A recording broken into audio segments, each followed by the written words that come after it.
So I'm going to demonstrate how you might model this part in a second way.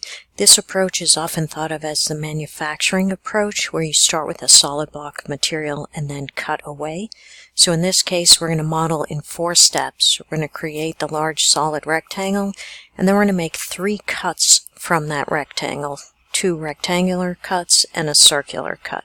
So let's start by getting our correct system of units and make sure we're in the ANSI standard.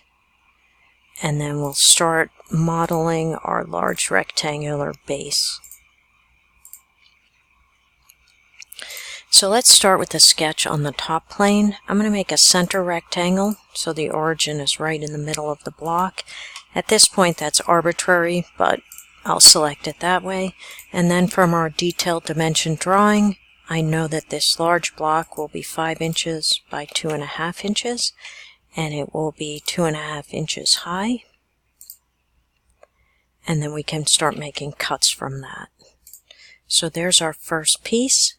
As a manufacturing approach, you would start with a large rectangular piece like this and then cut away. So our next cut is going to be, we'll cut that rectangle from the top. So I'm going to draw a sketch on the top plane, and that sketch will be a corner rectangle. And it's going to be randomly sized and positioned, but I do want to lock it to this front edge because I know I need to make that cut through the edge. And then when we smart dimension that, the distance between this line and the back is 0.75 inches.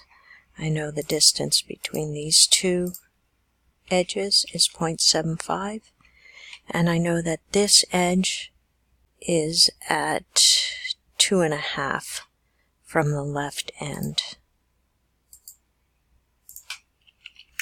So that will lock my piece in, and then I can make my cut.